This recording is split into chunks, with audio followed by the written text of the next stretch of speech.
So this is the final chapter of the module, and we may know that when we are here, as the module is big, we can be a little bit tired, but this is one of the most important parts, because actually this chapter brings all the reflections that we have been doing regarding policies, regarding the way we plan our projects, regarding the way we relate with other stakeholders. So this is a very essential chapter, and most to talk about decentralized cooperation. So in order for us to see that in the bicycle analogy, we have the honk here. This is the visibility of what we do. This is the communication, the reporting, the monitoring, and the evaluation.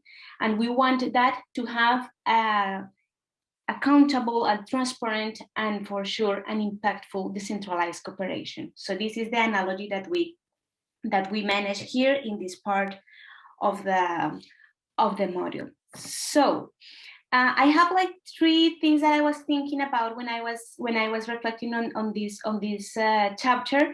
And the first part was regarding impact. We say that we have to have we aim to have decentralized cooperation that actually generates solid, strong impacts, right? But how do we see those impacts? How do we visualize those impacts? Do we do it through indicators? Do we do it through improve capacities? Do we do it through changing the development conditions of the people? So this impact is one of the concepts that I think is essential for this. The second concept that I was thinking is, and that is the title of the chapter, is who is DC aiming at? Who are we showing this impact to? Are we actually showing it just to donors? Are we actually showing to institutions, to our own institutions? Are we making partners part of the process? Are we actually involving citizens in the territories and in both territories? So that is the other concept. And the last concept that I wanted to bring here is trust. And we know that nowadays the trust in police actions can be challenged. So the concept of transparency, of accountability, of access to information, of inclusion, become very handy, and they are very needed. So DC, local and regional governments working with DC, our self-development workers, we are called by donors, by facilitators, by institutions to be effective, to do better public policy, but we mainly now are be calling by citizens to have a different responsibility to move forward and actually to implement different kind of policies that have tangible and measurable results. And with all these conversations that we have been having regarding the agenda, these results and these public policies will have to be seen through the sustainable development lens. So this brings us back to the whole thing that we talked in the beginning, right? About the principles of decentralized cooperation: trust, solidarity, horizontality, participation. So this communication, this reporting, this idea of the monitoring and evaluation have to bring us back to this kind of with these principles with these discussions. So if we can pass to the next slide, please. So, and as all the public policies, for sure, decentralized cooperation has to have some key elements or some key mechanisms.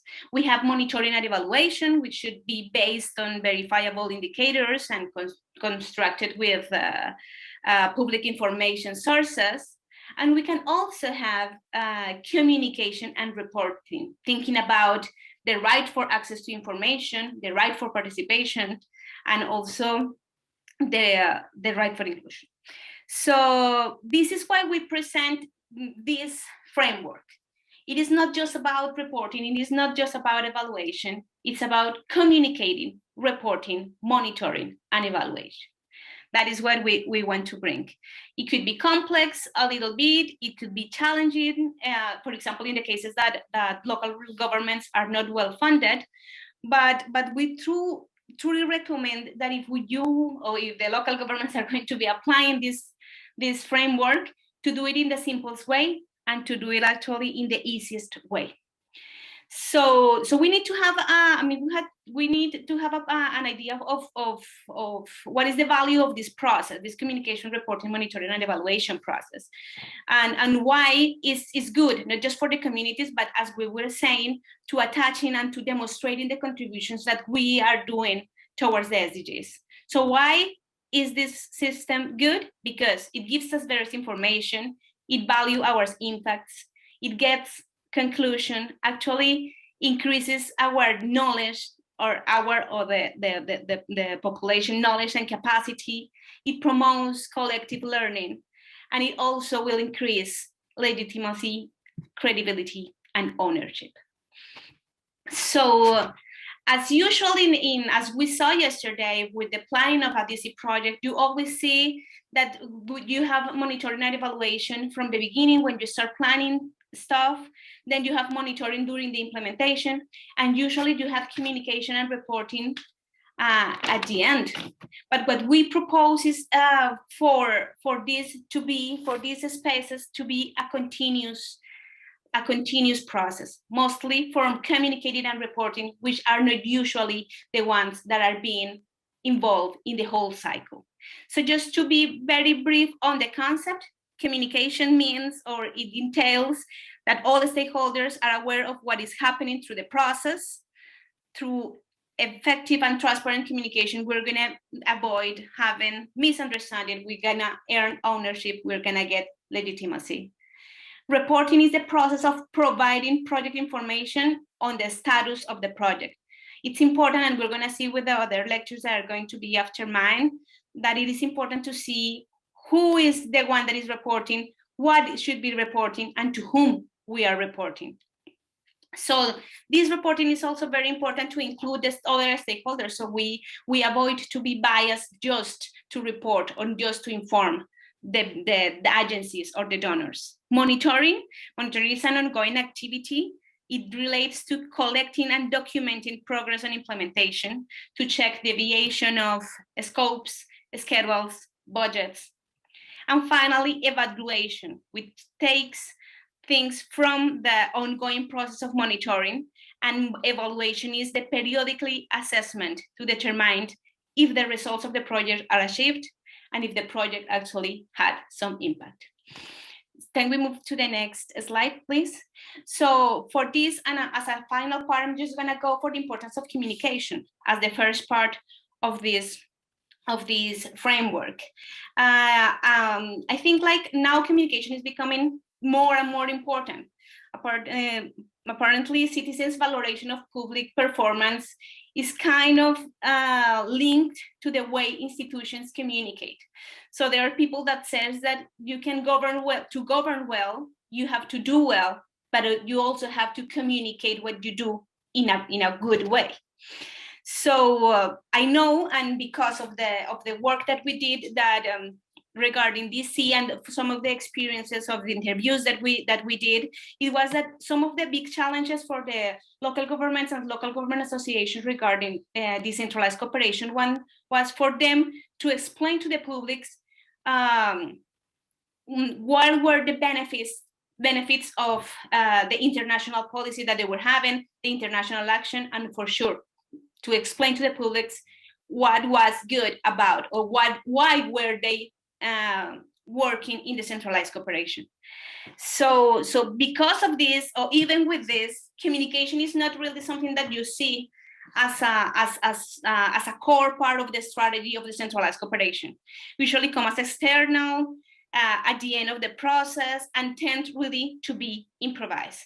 So for sure, I already mentioned in the previous part some of the values, but for sure having a strong communication strategy brings us ownership, gives us the power of counted with social talent and with other territorial talent and territorial approaches.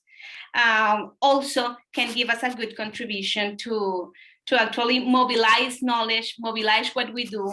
So that's why we believe it's important. So for these just small elements on the communication and why we believe is a key element for sustainable development.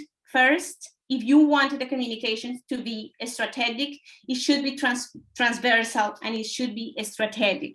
With this is what I mean, is what I mentioned before, it should be in the whole cycle of the DC process.